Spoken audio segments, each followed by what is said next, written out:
Hello everyone, I'm Reena and welcoming all of you our today's e-lecture for class BA part 3rd. Dear students, in our previous lecture we have discussed the 4 point of Robert Frost poem and Robert Frost poem as a critical appreciation of this poem. Okay, in our previous video we have a question like write a critical appreciation of Robert Frost poem Purchase as you see on your screen, and in our video first regarding the critical appreciation of Robert Frost poem we have discussed from point number 1 to 4. So यहाँ 4 point तक हमने discuss कर लिया था critical appreciation and now we will begin from point number 5. ठीक है, अब हम point number 5 से इस second वीडियो में शुरू करेंगे critical appreciation रॉबर्ट फ्रॉस्ट की poem Birches का. In our today's lecture we are going to discuss critical appreciation of Robert Frost poem Birches, and this is our point number 5th. Our previous points from point number 1 to 4 we have discussed in our first video regarding the critical appreciation of this poem, and this is a second video of the critical appreciation of this poem, and this is our fifth point. Fifth is poem reflects Frost's philosophy of nature. Means poet इस poem में birches poem में हमें क्या देखने मिलता है? Philosophy of nature. Means poem reflects Frost philosophy of nature. Nature के बारे में पोएट ने क्या कहा है? रॉबर्ट फ्रॉस्ट का नेचर के रिगार्डिंग क्या फिलॉसफीज हैं, वो नेचर को किस तरीके से देखता है, तो ये आइडिया भी यहाँ इस पोएम में रिफ्लेक्ट होता है. So let's start our fifth point. This poem birches reflects Robert Frost's philosophy of nature. Frost has tendency of philosophy, but he is completely free from didactism.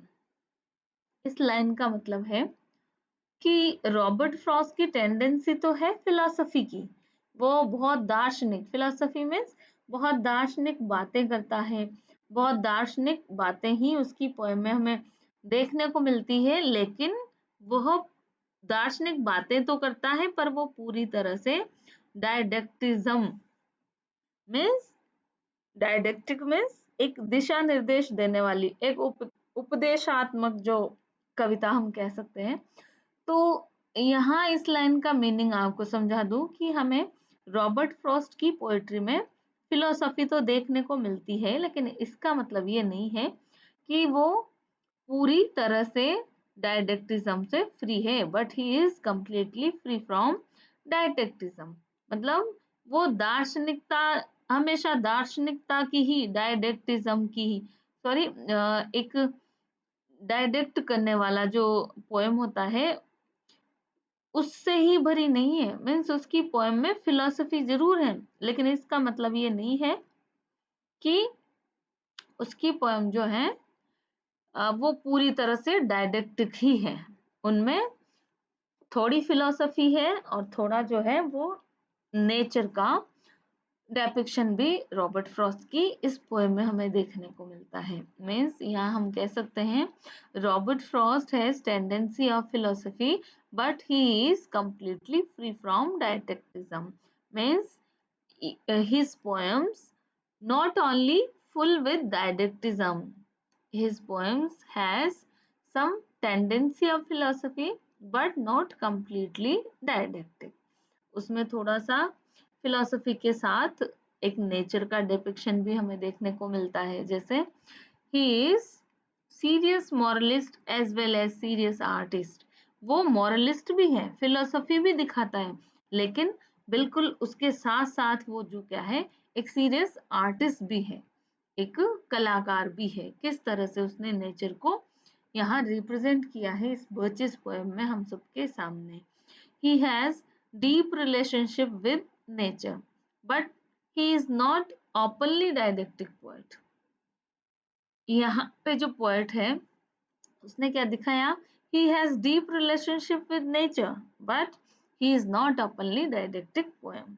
Didactic means मार्गदर्शन करने वाला, दिशा निर्देश देने वाला, हमेशा मॉरलिटी की बात करने वाला। तो यहाँ रॉबर्ट फ्रॉस्ट की पोएम में हमें डीप रिलेशनशिप विद नेचर तो देखने को मिलता है कि किस तरह से वो एक बच्चे स्विंगर बॉय बनना चाहता है और उसके साथ साथ जो है वो एक रिलेशनशिप विद नेचर जो है वो भी क्रिएट करना चाहता है। लेकिन इसका मतलब ये नहीं है कि ये ओपनली डायडेक्टिक पोएट है, ये सिर्फ आपको मॉरल और डायडेक्टिज्म की ही बातें बताता हो। Even he teaches us lesson of life through natural incidents. Even ये हमें जो है एक teaches us lesson of life, एक जीवन का पार्ट पढ़ाता है थ्रू द नेचुरल इंसिडेंट्स के जरिए। Like through the imagination of a boy, Burgess Swinger, he teaches us philosophy of life. और एक बर्चेस स्विंगर की तरह वो हमें philosophy of life भी यहाँ पे सिखाता है। He teaches us through life is full of cares and worries and everyone wants to withdraw from this life. यहाँ पोएट हमें कहता है कि हमारी जो पूरा लाइफ है वो किससे भरा हुआ है, वो worries, cares and worries of जो लाइफ की जो वर्ल्डली केयर्स और वरीज है उनसे भरा हुआ है हमारी पूरी लाइफ, कि हर कोई जो है ऐसी मिजरेबल लाइफ से विड्रा करना चाहता है, लाइक द बच्चे स्विंगर की तरह। बट ही सेज, लेकिन पोइट क्या कहता है, देखो, everyone wants to withdraw from the earth because the life is full of cares and worries. Poet also wants to withdraw from the earth for some time as a birch swinger. But आगे देखो, his strong desire क्या है, उसकी strong desire but to come back on the earth again means, but he says earth is a right place for love. No other place is as much better as the earth to live with love. और poet की strong Dzire क्या है, ऊपर तो जाना चाहता है वो हेवन की तरफ बर्चेस पे, लेकिन उससे भी स्ट्रॉन्ग डिजायर है उसकी, he wants to come back to the earth because he says earth is the right place for love. क्योंकि पोएट क्या मानता है कि अर्थ ही राइट प्लेस फॉर लव है, and no place is as much better as the earth to live with love. और earth ही उतना अच्छा स्थान है, अर्थ से ज्यादा कोई और जगह ऐसी नहीं है जहाँ पे आप प्रेम से रह सके। मीन्स आप जब तक अर्थ पे प्यार से रहेंगे तब तक जो है आपका जीवन बहुत सुखी रहेगा। तो this is the philosophy here poet wants to show, and thus Frost's poems reflects the philosophy of nature. तो यहाँ नेचर और नेचुरल इंसिडेंट्स के जरिए पोएट ने फिलोसफी हमें दिखाई है। And this is the sixth point, language of the poem. और छठा पॉइंट है हमारा language of the poem. The language is used by Robert Frost in the poem is so simple and clear. ये सबसे बड़ी बात रॉबर्ट फ्रॉस्ट की इस पोएम की है, जैसा हमने पहले भी डिस्कस किया है। Dear students, as we have previously discussed that this poem is in conversational tone. ये पोएम कैसी है, कन्वर्जेशनल टोन में है, इसकी लैंग्वेज बहुत सिंपल एंड क्लियर है, so that it is easy to understandable to each and everyone. The poem is remarkable for poet's mastery of blank verse too. और ये पोएम किस लिए रिमार्केबल है, एक और बात, पोएट की मास्टरी ऑफ ब्लैंक वर्स के ऊपर इसमें हमें पोएट की मास्टरी नजर आती है। वो पूरी पोएम में ब्लैंक वर्स का ही यूज किया है। The poem is written in very simple and clear language. The poem has conversational style. and some lines have epigrammatic force. Epigrammatic force जो है वो भी हमें कई लाइंस में देखने को मिलता है.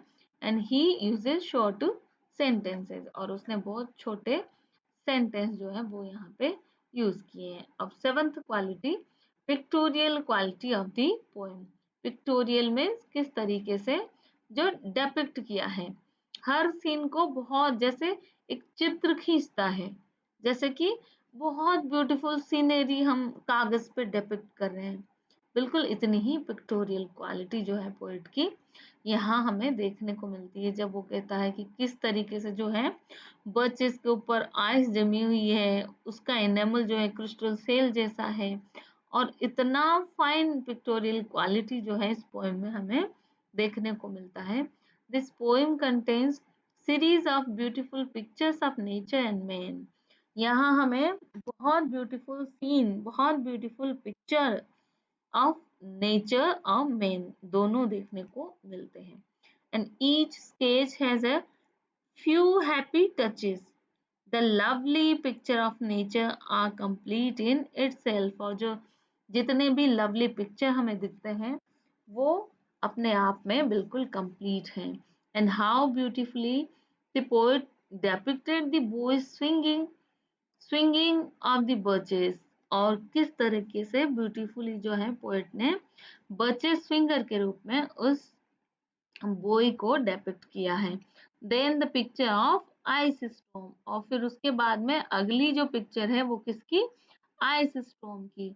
And the beautiful scene of the bend down birches with swinging snow on the ground. और एक और इतना ब्यूटीफुल सीन कि किस तरीके से जो है बर्चेस आइस के कारण लोडेड हो गए हैं और पूरे नीचे तक ग्राउंड तक झुक गए हैं. And next he creates the scene of fine pictorial quality as he says that the snow is cast away as crystals. और नेक्स्ट जब पोएट बताता है कि वो जो स्नो बर्चेस के ऊपर जम गई है और वो किस तरह क्रिस्टल सेल के रूप में जो है वहां से टूट टूट करके नीचे गिरती है जैसे ही सन जो है उसकी गर्मी बढ़ती है. So that is shed by the birches trees when the sun rises. And thus we can say that this beautiful pictorial quality of the poem is marked feature of the poem. और ये जो beautiful pictorial quality है इस poem की, ये इसका एक special feature इस पोएम का हमें नजर आता है. And next point is fine imagery. Imagery means जो बहुत फाइन इमेजिनेशन है जो पोएट ने यहाँ पे यूज किया है. जैसे this poem is full of imagery. And after reading this poem, we find Frost is a master of imagery. As he depicts after the ice storm, the picture of birches that the crystal ice becomes heap of broken glass, which is compared to the inner dome of heaven. Means इतनी fine imagery यहाँ पे poet ने दिखाई है कि कैसे ice storm के बाद में आइस जो है वो उस पर जम गई है बर्चेस के ऊपर, जो क्रिस्टल शेल की तरह दिख रही है और वहां से जो टूट के गिर रही है, तो ऐसा लग रहा है जैसे ब्रोकन ग्लास का ढेर जम गया हो. और वो ब्रोकन ग्लास का ढेर और क्रिस्टल का टूट के गिरना, पोएट ने एक इतनी फाइन इमेजरी की है कि वो इस तरीके से क्रिस्टल सेल टूट के गिर रहे हैं जैसे कि हेवन का इनर डोम टूट के नीचे गिर रहा हो. सो ही कंपेयर्स द आग. फिर अगली जो इमेजरी और क्या उसने डेपिक्ट की फ्रॉस्ट ने, he compares the arched trees with the girls on hands and knees, the girl who throw their hair before them over their heads to dry in the sun. और अगली इतनी fine imagery कि जैसे लड़कियां अपने हाथ और बालों के बल बैठ के, सॉरी अपने हाथ और घुटनों के बल बैठ के और किस तरह से अपने बाल ऐसे सन के आगे ड्राई करने रखती हैं, बिल्कुल वैसे ही बच्चे जो हैं वो इतने झुके हुए हैं उस बोर्ड जो बर्चेस है वो उस गर्ल्स जो है जो अपने बाल सन में ड्राई करने के लिए झुकी हुई है, बिल्कुल ऐसा ही कंपैरिजन, इतना फाइन कंपैरिजन पोएट यहाँ पे करता है. और अगली इमेजरी देखो, next imagery of country boy who only play to swing on birches. और नेक्स्ट इमेजरी क्या, उस कंट्री बॉय की, उस विलेज बॉय की, उस कावहट बॉय की जो पूरे दिन उन बर्चेस पे खेलता है अकेला ही, और सारे दिन उन पे खेल के उनको बिल्कुल बेंड कर देता है ग्राउंड तक। और कितना फाइन कि ग्राउंड को टच नहीं होने देता बल्कि उनसे थोड़ा ऊपर ही लाके उनको रोक देता है। The following line shows the vividness and power of Frost imagery. Vividness means इतना एक लिवली जो यहाँ पे प्रेजेंटेशन किया है रॉबर्ट फ्रॉस्ट ने। रॉबर्ट फ्रॉस्ट की जो इमेजरी है उसकी विविडनेस हमें इन लाइंस में नजर आती है। जैसे रॉबर्ट फ्रॉस्ट कहता है, soon the sun's warmth makes them shed crystal shells, shattering and avalanching on the snow crust such heaps of broken glass away you would think the inner dome of heaven had fallen। इतनी beautiful lines जो हैं जिनमें हमें poet की fine pictorial quality का पता चलता है। And next is our ninth point, okay, mixture of fact and fantasy, sorry fancy. इस पोएम में हमें एक और चीज नजर आती है, mixture of fact and fancy. Fact means real and fancy means imagination. यहाँ रॉबर्ट फ्रॉस्ट सॉरी बर्चेस को बेंड होता हुआ देखता है एंड देन फैंसी क्रिएट होती है। वो इमेज अपने इमेजिनेशन में वो देखता है कि किसने ऐसा किया होगा, who has done this, who has bent the birches down to the earth। और ये इस तरीके से हमें देखने को मिलता है mixture of fact and fancy in this poem. We find complete mixture of feeling and imagination in this poem. This is the fine example of Robert Frost's power to blend observation and imagination. Blend means mix करना। यहाँ ये जो poem है birches, ये सबसे fine example है Robert Frost की एक आर्ट का। कौन सी art? To blend observation and imagination.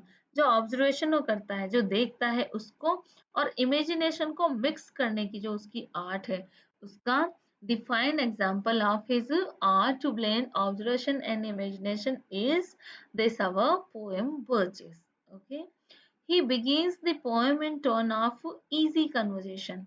वो अपनी पोएम को बहुत इजी कन्वर्जेशन में शुरू करता है, जैसे when I and without a change of tone he spread a trape of whimsical image over the reader।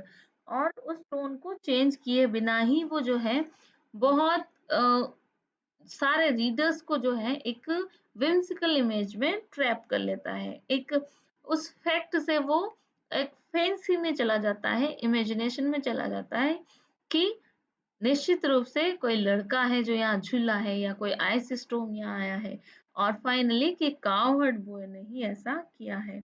So here poet without the change of his tone, without his tone of conversation, he spread a trail of whimsical images over the readers. And Ace Frost argues that some boy may bend the birches, and there must be some ice storm. And finally, he imagines that the cowherd boy bent completely the trees। ये निश्चित cowherd boy ने ही इन trees को bend किया है।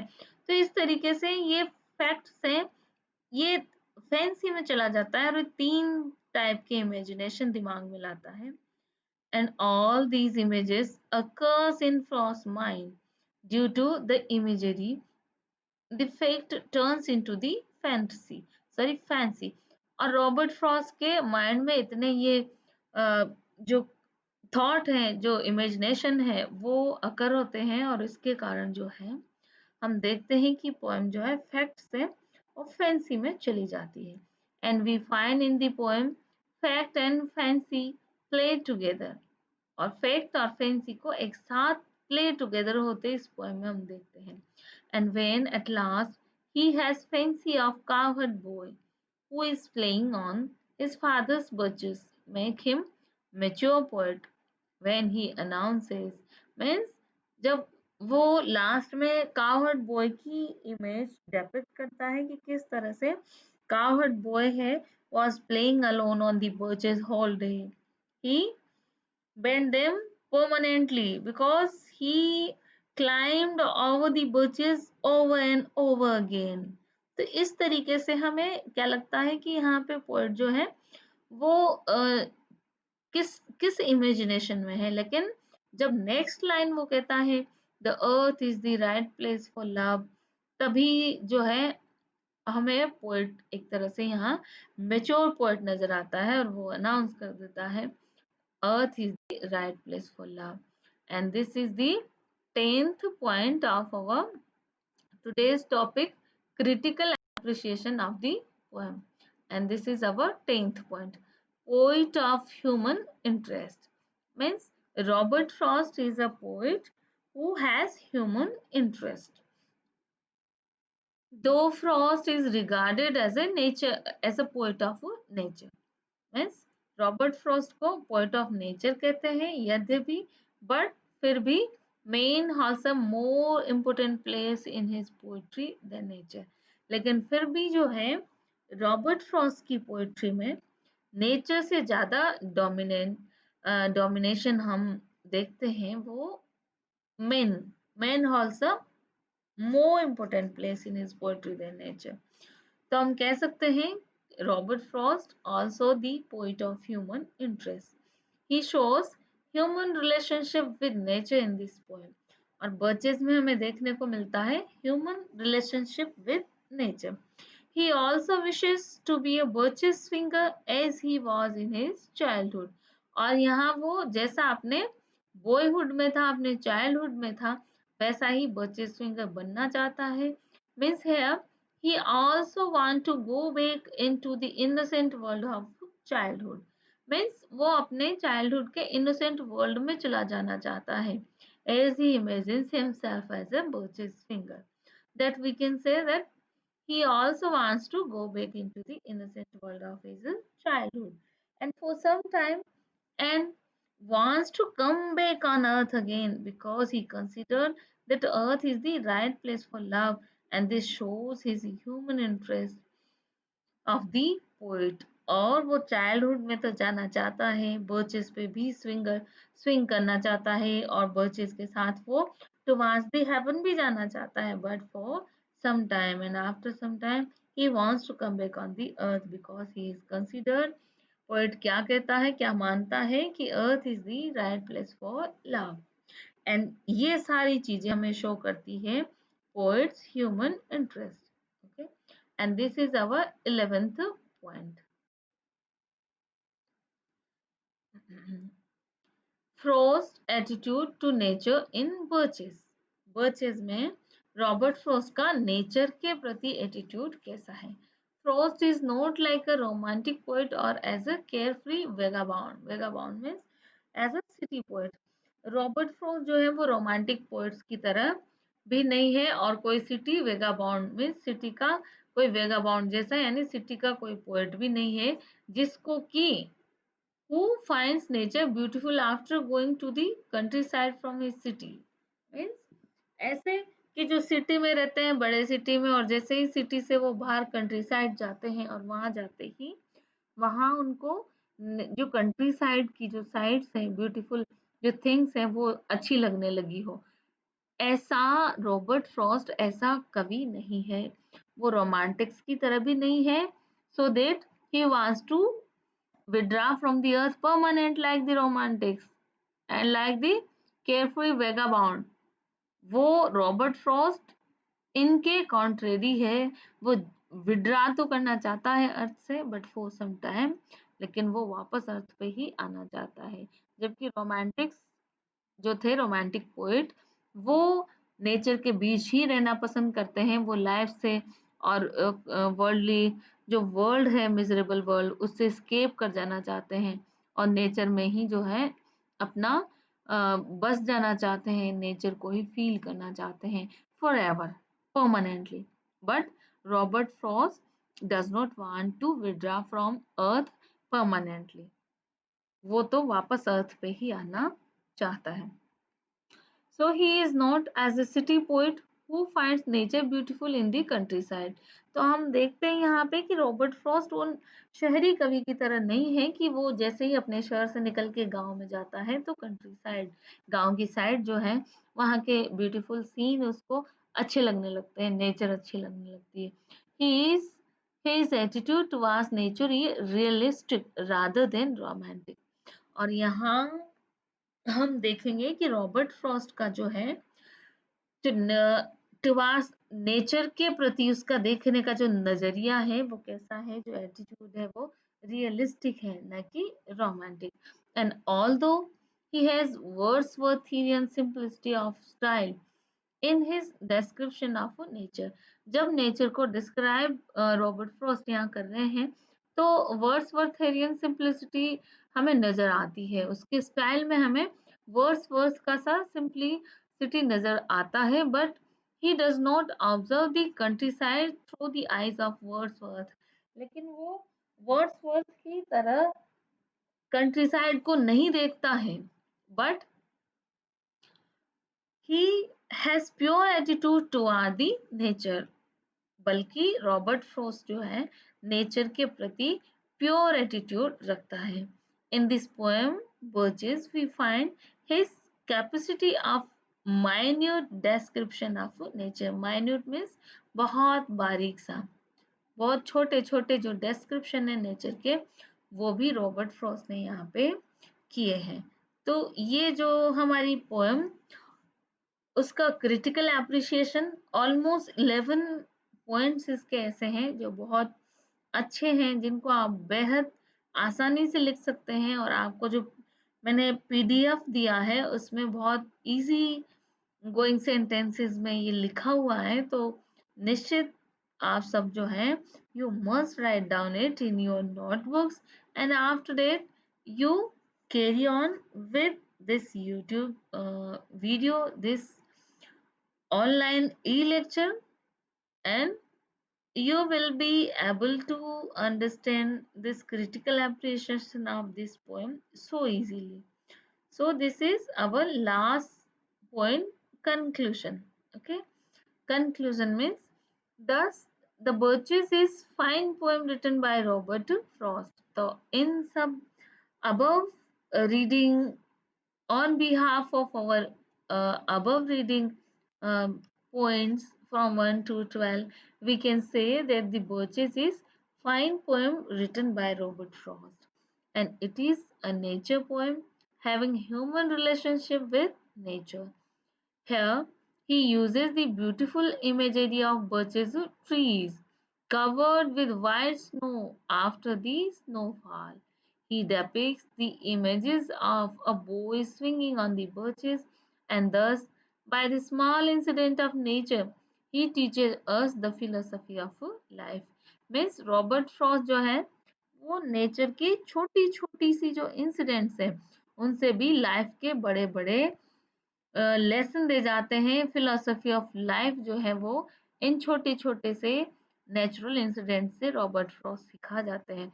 That earth is the right place for love, जैसे इस poem में उस छोटे से इंसिडेंट को, इतने नेचुरल छोटे से इंसिडेंट से ही रॉबर्ट फ्रॉस्ट ने इतनी बड़ी फिलोसफी ऑफ लाइफ की बात हमें कह दी कि earth is right place for love and everybody should live है and enjoy the natural beauty. So dear students, this is our today's e-lecture regarding the remaining points of critical appreciation of the poem Birches written by Robert Frost. So in our two video we have critical appreciation of this poem.